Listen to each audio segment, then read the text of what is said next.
नमस्कार।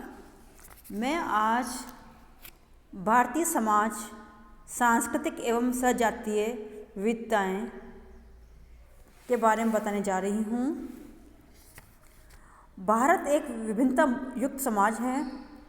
भौगोलिक बनावट, जलवायु, जनसंख्या, प्रजाति, धर्म, इतिहास, राजनीति, भाषा, संस्कृति एवं समाज व्यवस्था की दृष्टि से भारत के विभिन्न भागों में अनेक विषमताएं पाई जाती हैं। इन विभिन्नताओं के बावजूद भी विभिन्न लोगों, जातियों एवं समुदायों के बीच एक अनोखी समानता एवं एकता भारत में सदैव विद्यमान रही है। भारत के उत्तर में हिमालय, दक्षिण में पठार एवं समुद्र तट, पश्चिम में थार का रेगिस्तान, पूर्व में पहाड़ी भाग एवं मध्य में मैदानी भाग ने यहाँ की सामाजिक, आर्थिक एवं राजनीतिक व्यवस्था एवं संस्कृति को प्रभावित किया है। पहाड़ी, मैदानी, पठारी एवं समुद्र तटीय क्षेत्रों के निवासियों के खान पान, पहनावे, भाषा, रहन सहन, प्रथाओं, त्योहारों एवं उत्सवों में भिन्नताएं पाई जाती हैं। फिर भी संपूर्ण भारत एक संगठित इकाई एवं राष्ट्र है।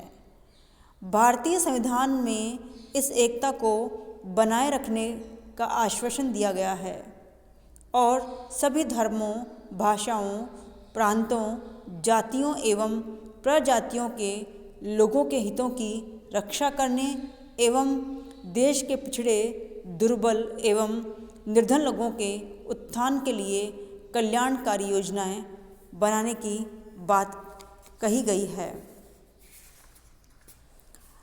अब मैं आपको यहाँ भारतीय समाज एवं संस्कृति की विशेषताएं बताने जा रही हूँ, जिसमें सबसे प्रमुख है प्राचीनता एवं स्थायित्व।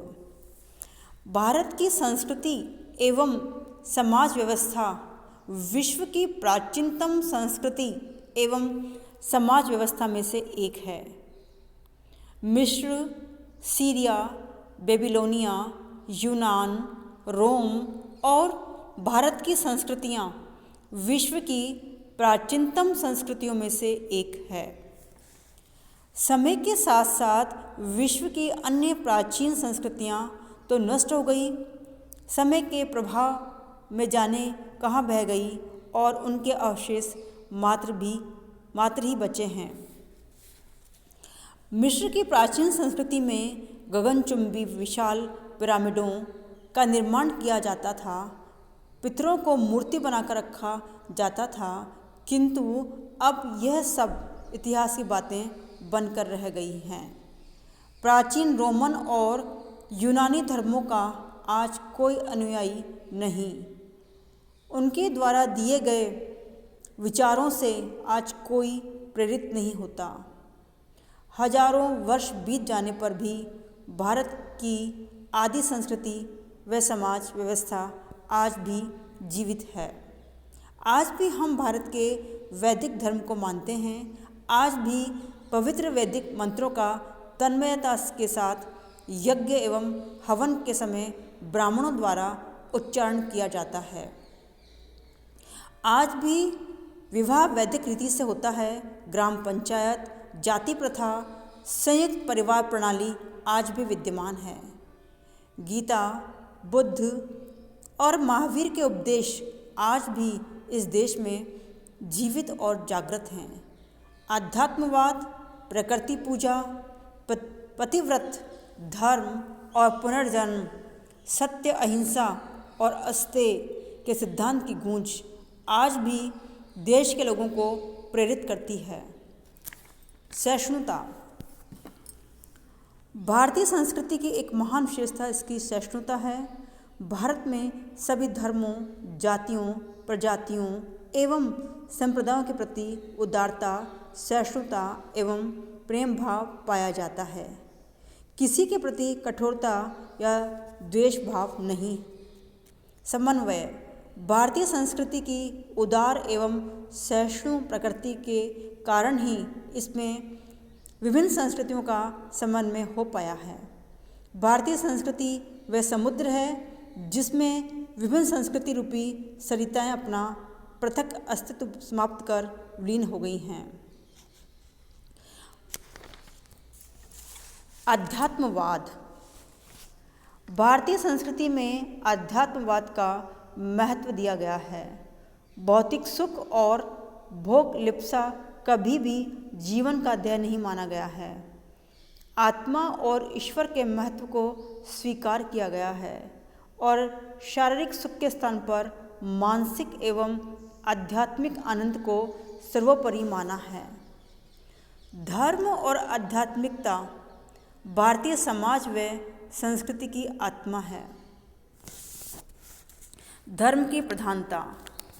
भारतीय संस्कृति धर्म प्रधान है। धर्म के द्वारा मानव जीवन के प्रत्येक व्यवहार को नियंत्रित करने का प्रयास किया गया है। भारतीय समाज एवं संस्कृति के विभिन्न अंगों पर धर्म की स्पष्ट छाप दिखाई देती है। अनुकूलनशीलता। भारतीय संस्कृति को अमर बनाने में इसकी अनुकूलनशील प्रकृति का महान योगदान है। इसमें समय के साथ परिवर्तन होने की अद्भुत क्षमता है। वर्णाश्रम। भारतीय संस्कृति एक विशेषता है वर्ण एवं आश्रमों की व्यवस्था। समाज में श्रम विभाजन हेतु 4 वर्णों ब्राह्मण, क्षत्रिय, वैश्य तथा शूद्र की रचना की गई। ब्राह्मण समाज की बुद्धि और शिक्षा के प्रतीक हैं, तो क्षत्रिय शक्ति के, वैश्य भरण पोषण एवं अर्थव्यवस्था का संचालन करते हैं, तो शूद्र अन्य सभी वर्णों की सेवा करते हैं। प्राचीन भारतीय मनीषियों ने मनुष्य की आयु 100 वर्ष मानकर उनका 4 आश्रमों ब्रह्मचर्य, गृहस्थ, वानप्रस्थ और संन्यास में समान रूप से विभाजित किया गया है। कर्म एवं पुनर्जन्म का सिद्धांत। भारतीय संस्कृति में कर्म को अधिक महत्व दिया गया है। यह माना जाता है कि अच्छे कर्मों का अच्छा और बुरे कर्मों का बुरा फल मिलता है। भारत में व्यक्ति की आत्मा को अजर अमर माना गया है। मरने के बाद वह पुनः किस योनि में जन्म लेगा, यह उस पर निर्भर करता है कि उसने पिछले जन्म में किस प्रकार के कर्म किए हैं। श्रेष्ठ कर्म करने वाले को ऊंची योनि में जन्म मिलता है और वह सुखपूर्वक जीवन व्यतीत करता है, जबकि बुरे कर्म करने पर उसे निम्न और हे योनि में जन्म लेना होता है। सर्वांगीणता।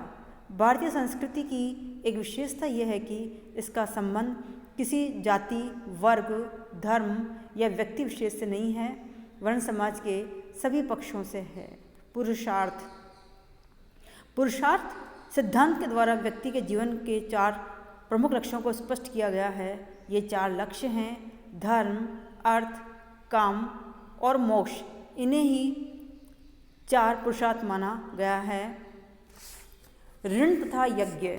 हिंदू जीवन व्यवस्था में व्यक्ति पर 5 प्रकार के ऋण माने गए हैं। देव ऋण, ऋषि ऋण, पितृ ऋण, अतिथि ऋण तथा भूमि ऋण। व्यक्ति जो कुछ है उसका जैसा भी विकास हुआ है, उसने जो कुछ भी प्राप्त किया है, उसके लिए वे दूसरों का ऋणी है। संस्कार। संस्कार का तात्पर्य शुद्धिकरण की प्रक्रिया से है। भारतीय संस्कृति में व्यक्ति को सामाजिक प्राणी बनाने, उसके व्यक्तित्व का विकास करने एवं उसकी नैसर्गिक प्रवृत्तियों को समाजोपयोगी बनाने के लिए व्यक्ति का शारीरिक, मानसिक और नैतिक परिष्कार आवश्यक माना गया है। जाति व्यवस्था।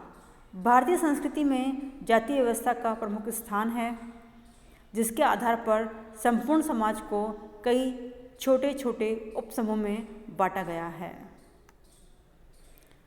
अति प्राचीन काल में ब्राह्मण, क्षत्रिय, वैश्य और शूद्र ये 4 वर्ण थे, जो कालांतर में चलकर जाति के रूप में विकसित हो गए। संयुक्त परिवार। संयुक्त परिवार व्यवस्था का प्रचलन भारत में आदिकाल से रहा है। इसमें 3-4 या अधिक पीढ़ियों के सदस्य एक साथ निवास करते हैं। उनकी सामूहिक संपत्ति होती है। वे सामान्य पूजा में भाग लेते हैं तथा सभी सदस्य परिवार के एक मुखिया के अधीन होते हैं। विविधता में एकता। भारतीय संस्कृति की एक अनुपम विशेषता है विविधता में एकता। यहाँ भाषा, धर्म, जाति, भौगोलिक पर्यावरण, जनसंख्या, प्रजाति, जनजाति आदि के आधार पर अनेक विभिन्नताएं व्याप्त हैं, फिर भी उनमें एकता के दर्शन होते हैं।